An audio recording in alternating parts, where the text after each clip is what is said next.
Princess Anne, the only daughter of Queen Elizabeth II, is not your typical princess. She's not all tiaras and tea parties. She's a tough, no-nonsense woman who'd rather ride a horse than pose for the cameras. Her life has always been filled with royal duties, sporting achievements, heartbreaking drama, and one very loyal husband who's been with her through thick and thin, Sir Timothy Lawrence. Let's go back to the beginning. Princess Anne was born on August 15, 1950 in London in a royal house called Clarence House. She's the second child of Queen Elizabeth II and Prince Philip. At the time she was born, her mum wasn't queen yet, just a princess. Anne had a royal welcome into the world with a 21-gun salute in Hyde Park.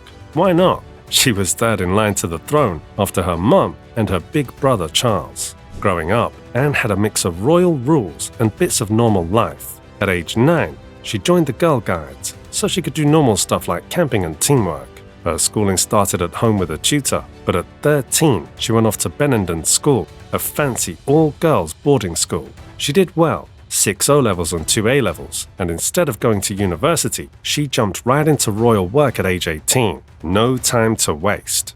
But let's talk about what Anne really loved: horses. This woman is obsessed. She started riding at a young age and became a professional level equestrian. Her main sport was eventing, which is a tough competition that tests both horse and rider on jumping, racing, and cross-country challenges. Anne wasn't just good, she was a champion.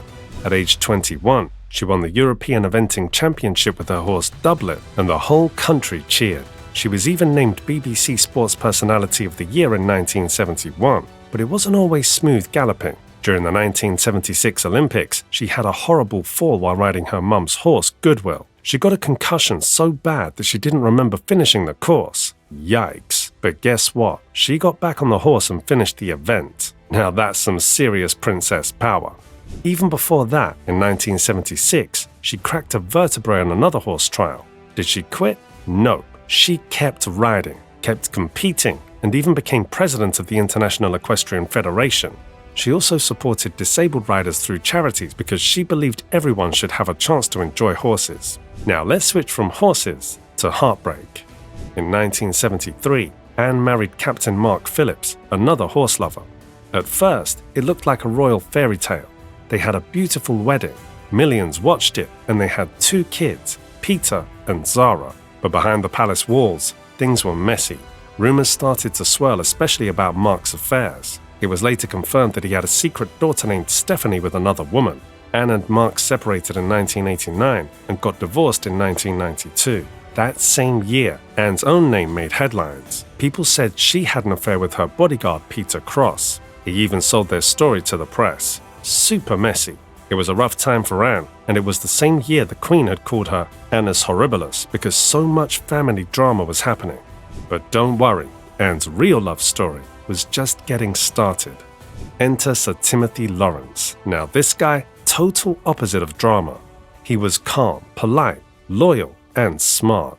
Timothy was a Royal Navy officer who joined the palace in 1986 as equerry to the Queen. That's where he met Anne.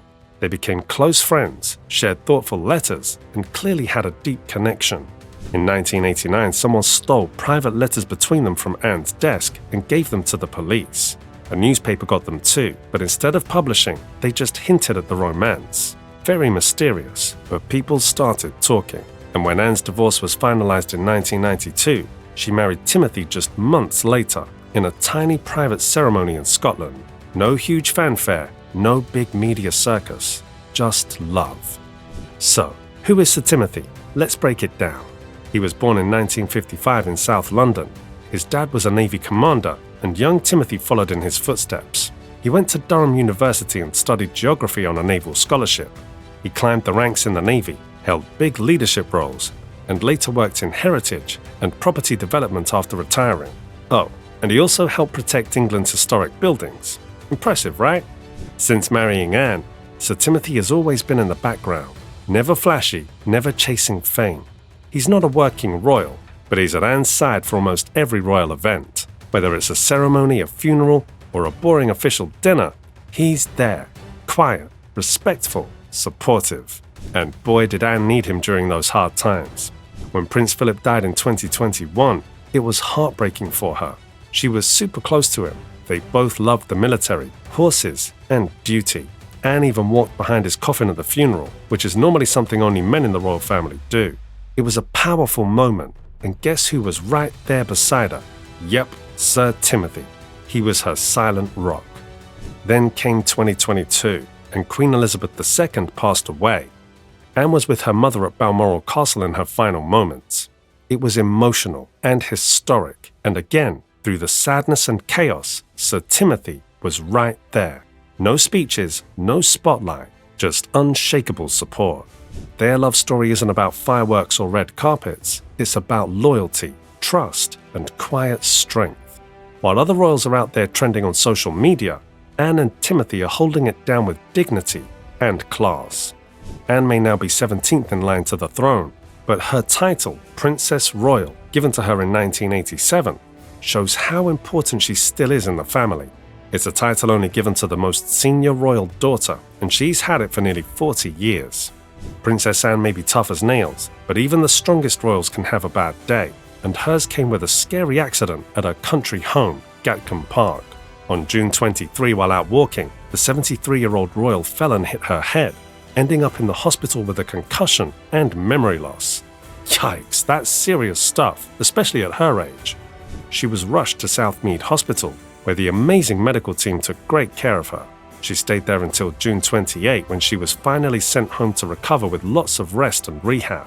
But the fall forced her to cancel important royal plans, including a trip to Canada, which was a big deal because she was supposed to honor war heroes. Now enter Sir Timothy Lawrence, her devoted husband.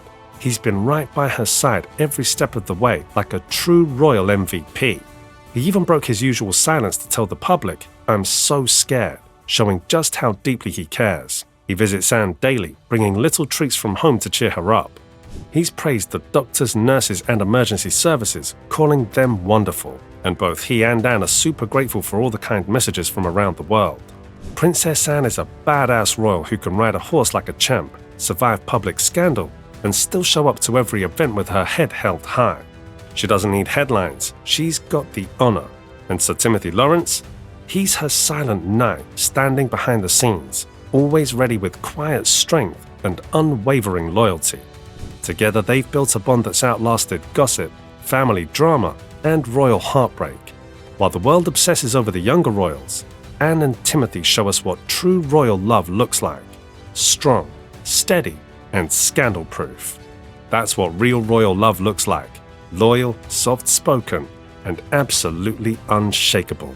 Let us know in the comments, smash that like button, and make sure to subscribe so you never miss any videos. See you in the next video.